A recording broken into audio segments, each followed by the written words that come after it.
செங்கோட்டையனோட சொந்த மண்ணில இன்னைக்கு எடப்பாடி பழனிசாமி அவர்கள் இன்னைக்கு வந்து மாஸ் காட்ட போறாரு அப்படின்னு பாத்தீங்கன்னா எல்லாத்துலயும் செய்தி. எந்த கட்சியாவது உலகத்திலே இது மாதிரி பண்ணி பார்த்திருக்கீங்களா?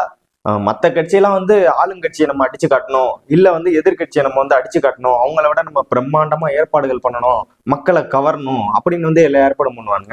ஆனா இந்த ஒரு கட்சியில மட்டும்தான் அவனுங்க மாவட்ட செயலாளரே விலகி போனவங்ககிட்ட வந்து நம்மளோட வீட்டை காட்டணும், நீ எல்லாம் ஒரு ஆள் இல்லைன்னு நிரூபிக்கணும் அப்படின்னு சொல்லி இந்த கட்சியில மட்டும்தான் தொடர்ந்து, அது எடப்பாடி பழனிசாமி தலைமைக்கு வந்ததுக்கு அப்புறம் தான் இந்த போல வேலையெல்லாம் நடந்துட்டு இருக்கு. இப்ப தெரியுதா ஏன் தோத்து போகுது அதிமுகன்னு?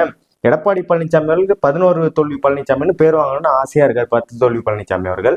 அதனால இவ்வளவு மும்முரமா இருக்காரு.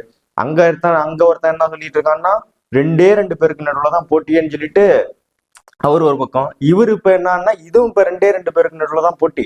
அது யாரா இருக்குன்னா, பொதுச் செயலாளர்ல புசி ஆனந்தா இல்ல செங்கோட்டையனா, அவங்க 2 பேருக்குள்ளதான் போட்டி. இங்க யாரா இருக்கு போட்டினா, எடப்பாடி பழனிசாமியா இல்ல இந்த அதிமுகல இருந்து பிரிஞ்சு போன அவங்களா? 2 பேருக்கு தான் போட்டிங்கிற மாதிரி 2026 இவங்களுக்கு எல்லாம் அமைய போகுது. இப்பயே தெரிஞ்சுக்கலாம் நம்ம எலெக்ஷனோட ரிசல்ட்டை.